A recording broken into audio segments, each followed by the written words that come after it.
How did it feel to you? Let me think.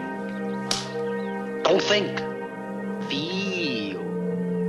It is like a finger pointing away to the moon. Don't concentrate on the finger or you will miss all that heavenly glory. Do you understand?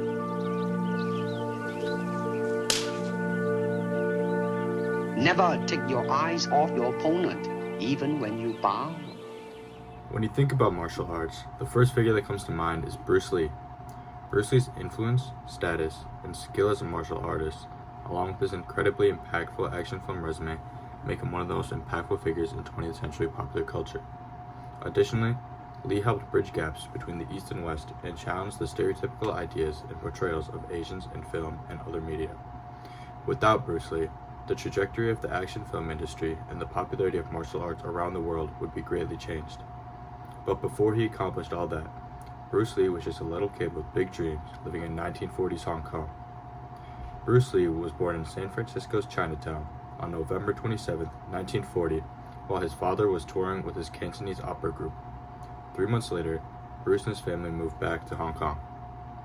Growing up, Bruce was already appearing as a child actor with roles in small Hong Kong films. However, his father did not want Bruce to fully throw himself into show business, and Bruce took a break from films. At the age of 13, Bruce began studying martial arts through Kung Fu, Tai Chi, boxing, and even street fighting. Throughout the next several years, Bruce was always training his martial arts and would often get into street fights. Due to concerns about his fighting and concerns that he was going down the wrong path, his parents sent Bruce to the United States at age 18 with only $100 in his pocket. Bruce arrived in Seattle in 1959, where he finished high school and went on to go to the University of Washington, where he studied philosophy. Around this time, Bruce started giving out martial arts lessons to his friends and whoever else was interested in learning. Around this time, most Chinese martial artists didn't teach Westerners. However, Bruce was different and was willing to teach whoever wanted to learn. Eventually, in 1963, Bruce went on to open his first martial arts school. Bruce was extremely skilled at martial arts, and one day, at a 1964 karate championship tournament in Long Beach, he caught the eyes of members of the Hollywood film industry. These film executives wanted Bruce to become an actor once again.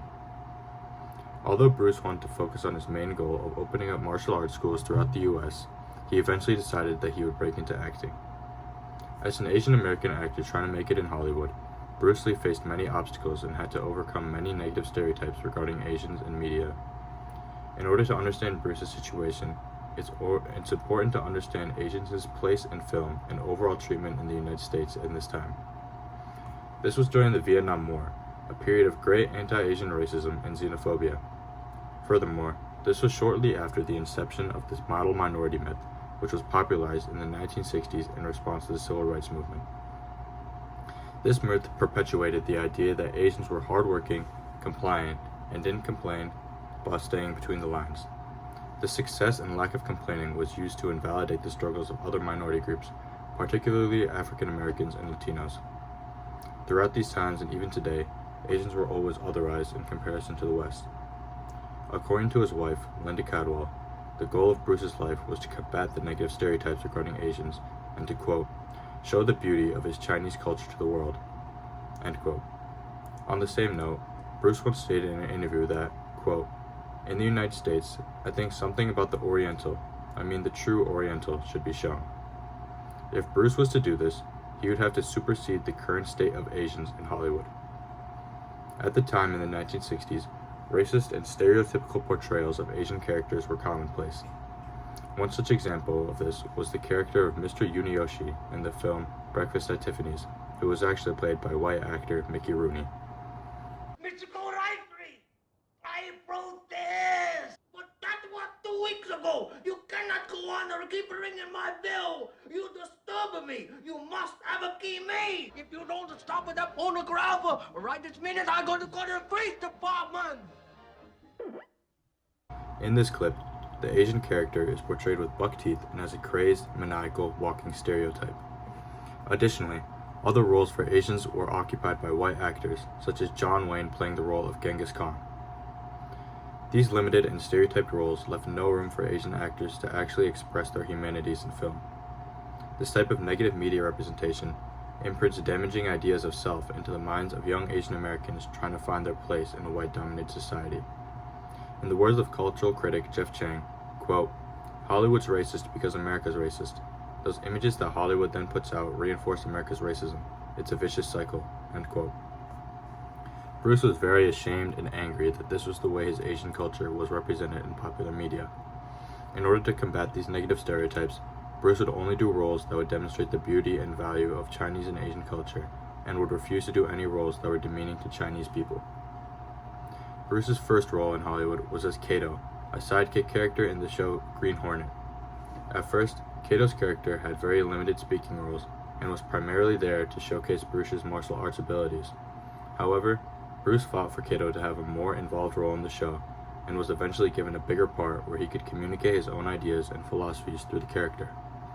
After the cancellation of Green Hornet, Bruce felt that in order to sufficiently get his philosophies and ideas on the screen, he would have to stop auditioning for roles, and instead create his own roles that could send the messages he wanted to communicate. After working with studio executives and producers, Bruce was poised to star in a new show titled Kung Fu.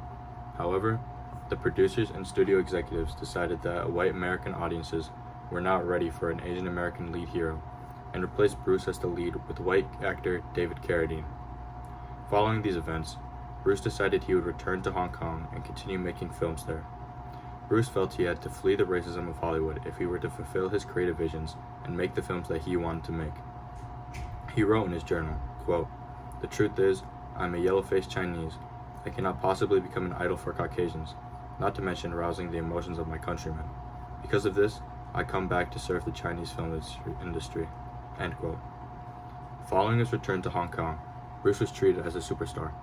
He was able to write, direct, and star in films that embodied his creative visions. Bruce was completely changing the generic action movie format and forming a new lane for martial arts films. In this time, Bruce made such films as Big Boss, Way of the Dragon, and Game of Death. These movies propelled Bruce into superstardom and drew lots of attention from American film producers who wanted Bruce to come back to Hollywood and make a film. Upon returning to Hollywood, Bruce began working on a new film called Enter the Dragon. The production was becoming the ultimate Bruce Lee movie, filled with premier action and many aspects of Bruce's personal philosophies. Bruce had finally established himself as a Hollywood leading man that contradicted the stereotypes and negative portrayals of Asians in the industry. Devastatingly, before the premiere of this film, Bruce experienced cerebral edema after taking medicine for migraines and passed away on July 20th, 1973. Enter the Dragon went on to become a massive success and helped solidify the massive legacy that Bruce left behind. Bruce Lee was incredibly important in improving how Asians were portrayed in film and other popular media. Although even today, Asians are not portrayed without stereotypes and rarely land spots in leading roles, Bruce's efforts and his legacy have given other Asian Americans a figure in films to look up to as a hero that looks like them and embodies their culture.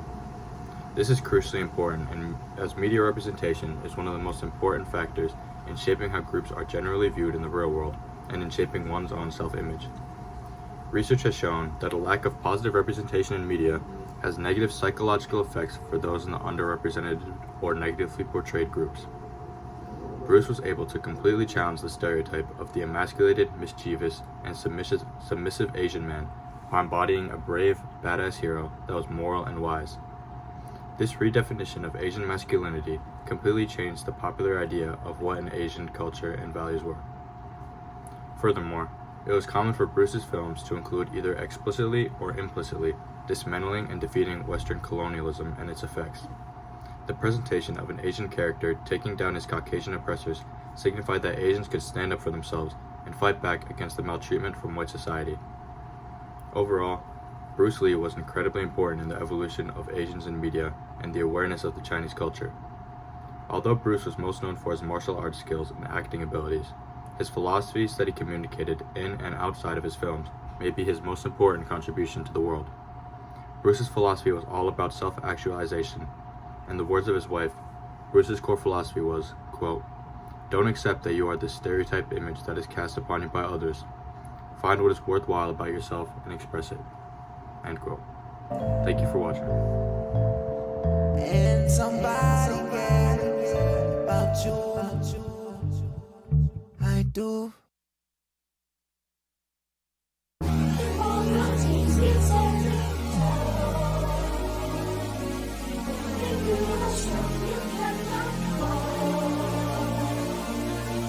Keep on your dreams, keep searching for. If you are strong, you cannot fall.